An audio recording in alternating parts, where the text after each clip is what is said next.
adik-adik, sebelum kita mulai ibadah hari ini, mari kita berdoa. Tuhan Yesus, terima kasih buat berkat-Mu pada hari ini ya Tuhan. Sebentar kami akan memulai ibadah kami. Kami percaya Tuhan Kau menyertai setiap kami, sehingga kami bisa beribadah dengan baik. Terima kasih, di dalam nama Tuhan Yesus kami sudah berdoa. Amin. Halo, selamat pagi. Jangan keluar rumah ya. Hari ini kakak baru bantuin mama masak. Kalian jangan hanya bersedih di rumah. Bersama Yesus kita bisa melakukan hal-hal kreatif. Tidak terasa ya, sudah 3 minggu kita tidak beribadah bersama. Kakak kangen sekali dengan adik-adik semua. Sekarang kita mau mulai ibadah kita. Adik-adik sudah siap? Kakak taruh wajannya dulu ya.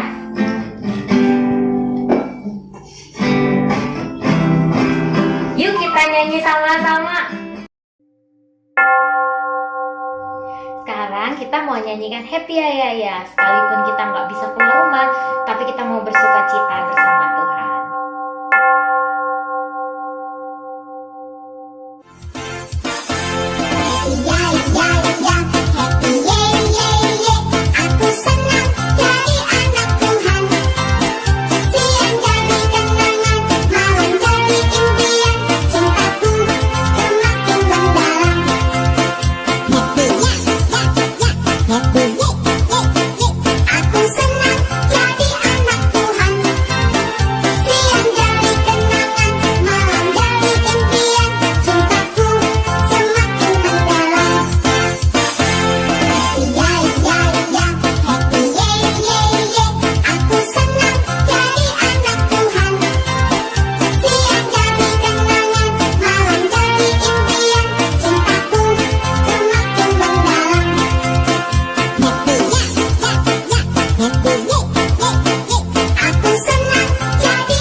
Terima kasih sudah menonton ya teman-teman.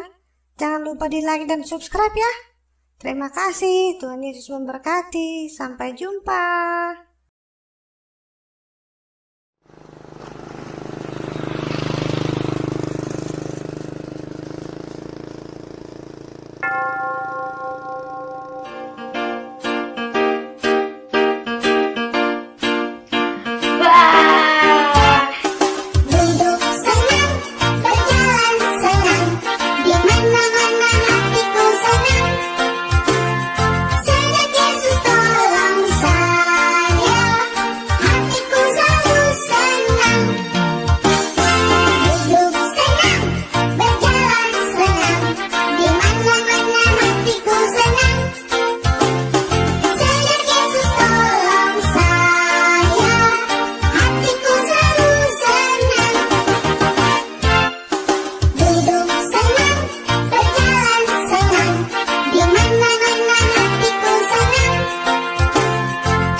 Adik-adik sudah bersuka cita. Sekarang kita mau mendengarkan firman Tuhan. Kita mau sama-sama nyanyi Lingkupiku.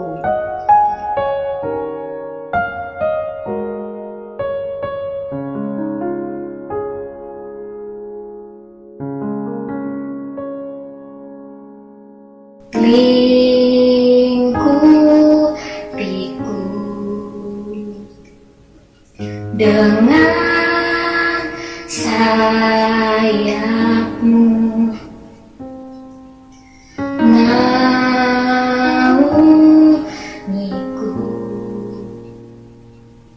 dengan kuasamu.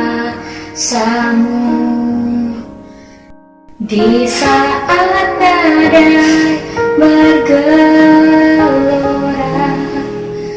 ku akan terbang bersamamu. Bapa, kau raja atas semesta, ku tenang sebab kau Allahku. Ku tenang sebab kau Allah.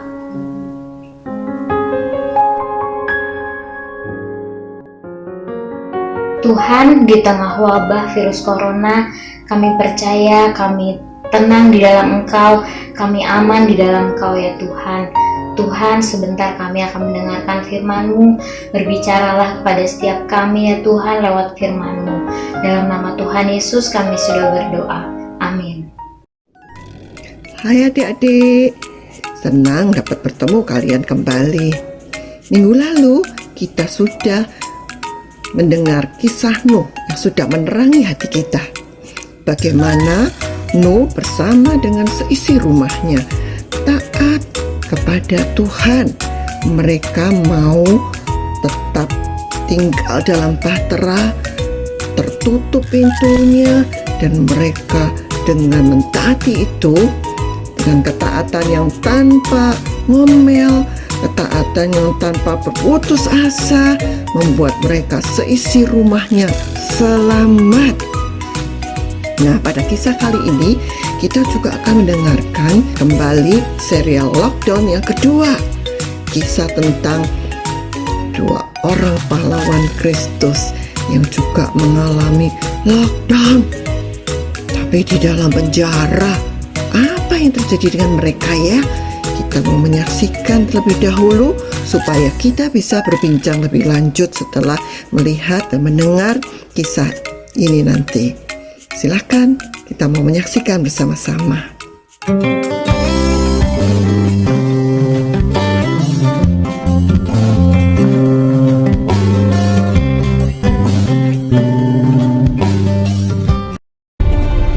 Pada malam harinya tampaklah oleh Paulus suatu penglihatan. Ada seorang Makedonia berdiri di situ dan berseru kepadanya, katanya, "Menyeberanglah kemari dan tolonglah kami."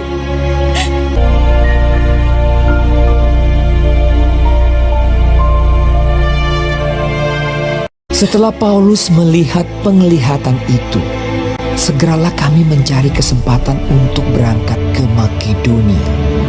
Kami ke Filipi, kota pertama di bagian Makedonia ini. Di kota itu kami tinggal beberapa hari. Kami keluar pintu gerbang kota. Kami menyusur tepi sungai dan menemukan tempat sembahyang Yahudi. Kami bertemu dengan seorang hamba perempuan. Ia mengikuti Paulus dan kami dari belakang sambil berseru. Katanya, "Orang-orang ini adalah hamba Allah yang Maha Tinggi. Mereka memberitakan kepadamu jalan kepada keselamatan." hal itu dilakukannya beberapa hari lamanya. Tetapi ketika Paulus tidak tahan lagi akan gangguan itu, ia berpaling dan berkata kepada roh itu, "Demi nama Yesus Kristus, aku menyuruh engkau keluar dari perempuan ini." Seketika itu juga keluarlah roh itu, yang mempunyai roh tenung. Dengan tenungan-tenungannya, tuan-tuannya memperoleh penghasilan besar.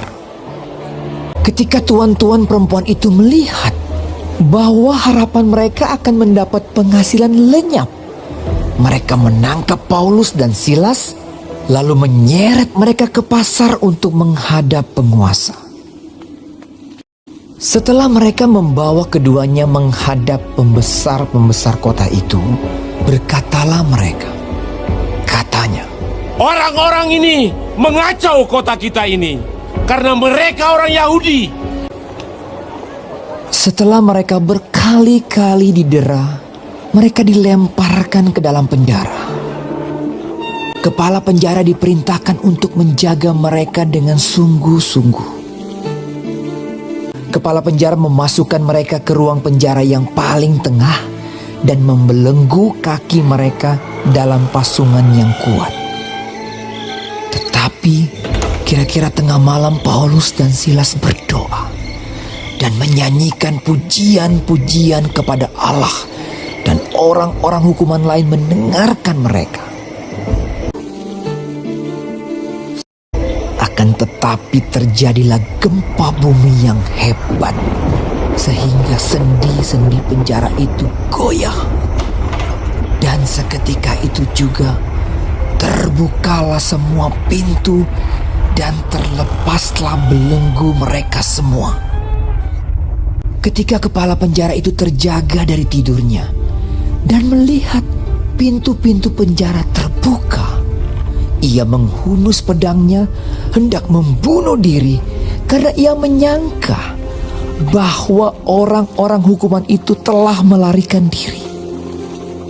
Tetapi Paulus berseru dengan suara nyaring,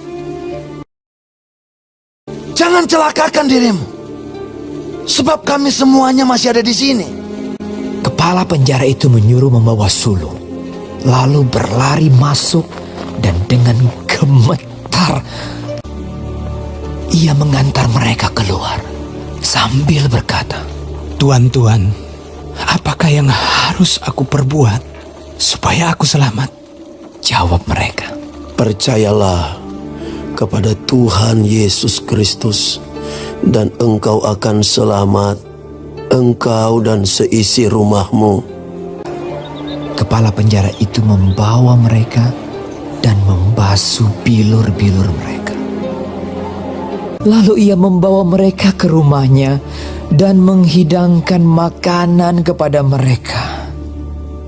Lalu mereka memberitakan firman Tuhan kepadanya dan kepada semua orang yang ada di rumahnya. Dan ia sangat bergembira bahwa ia dan seisi rumahnya telah menjadi percaya kepada Allah. Seketika itu juga ia dan keluarganya memberi diri dibaptis. Pembesar-pembesar kota telah menyuruh melepaskan kamu. Jadi keluarlah kamu sekarang dan pergilah dengan selamat. Lalu mereka meninggalkan penjara itu. Berangkatlah kedua rasul itu.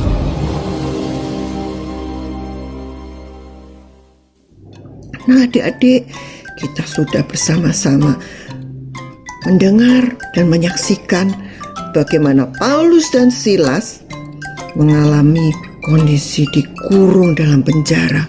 Bukan karena dia berbuat jahat, tapi karena dia sudah melakukan sesuatu yang luar biasa, yang baik di mata Tuhan. Mereka menceritakan bagaimana Tuhan sudah menolong dan menebus serta menyelamatkan manusia, menyelamatkan kita semua. Tapi dengan apa yang mereka lakukan, orang-orang sekeliling itu menjadi marah karena mata pencarian mereka menjadi hilang. Dan Paulus dan Silas ditangkap. Mereka harus mengalami masa dikurung di dalam penjara, dipukulin, berdarah. Ya, mungkin kita berkata, malang sekali nasibnya Paulus dan Silas ya. Apakah demikian yang mereka rasakan? Ternyata tidak. Mereka justru melakukan sesuatu yang luar biasa di penjara. Mereka tidak hanya melihat jeruji penjara yang mengurung mereka dan bersedih, mengasihani diri, menangis. Tidak. Mereka melakukan sesuatu. Apa itu tadi? Ya, mereka memuji-muji Tuhan. Kok bisa ya di tengah penderitaan, di tengah kondisi yang tidak enak, sedang dikurung, mereka bisa memuji Tuhan. Bagaimana itu bisa terjadi? Nah, tahukah kalian, firman Tuhan juga mengajarkan pada kita bagaimana kita bisa tetap memuji Tuhan di tengah kita mengalami sesuatu yang tidak enak buat diri kita. Lewat aktivitas yang akan kalian terima dan dibagikan oleh guru-guru kalian, kalian bisa belajar lebih jauh bagaimana Tuhan menuntun kita untuk mengisi ingatan-ingatan kita, hati kita dengan segala sesuatu yang baik, segala sesuatu yang sudah Tuhan lakukan, mengisi segala sesuatu dengan segala kebaikan-kebaikan Tuhan yang pernah kita alami. Coba ingat satu persatu, ingat dan mulai bersyukur kembali. Tuhan berkata, masuki gerbangnya dengan bersyukur. Waktu kita mengisi dengan segala ingatan yang baik tentang Tuhan dan semua yang sudah Dia lakukan, kita akan menjadi kuat kembali. Kita dapat bersyukur, dan waktu kita dapat bersyukur itu menjadi bagaikan api yang membakar korban pujian kita buat Tuhan. Kita mulai menaikkan pujian buat Tuhan, sekalipun hati kita mungkin kadang-kadang merasa belum dapat memuji Tuhan.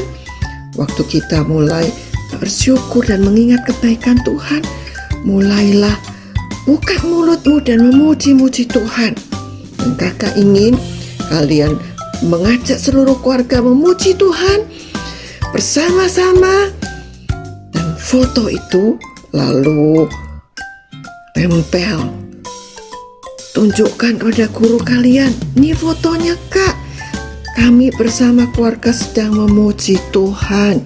Dan mulai rasakan kebaikan Tuhan dan mulai berbicara pada Tuhan dalam doamu di dalam kekudusan.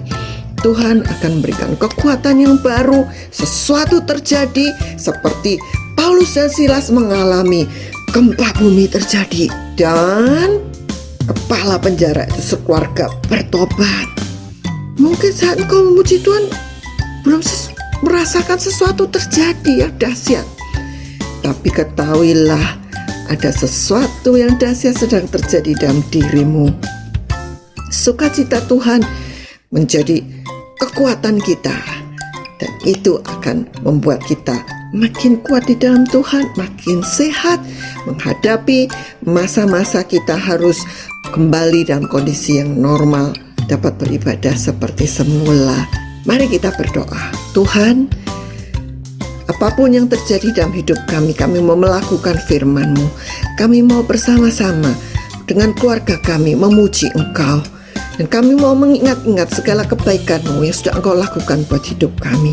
Terima kasih Tuhan, kekuatan yang baru selalu akan Engkau berikan buat setiap kami. Dalam nama Tuhan Yesus kami sudah berdoa. Haleluya. Amin. Selamat bersama keluarga, bersukacita dan terus bersyukur bersama Dia. Amin. Bye.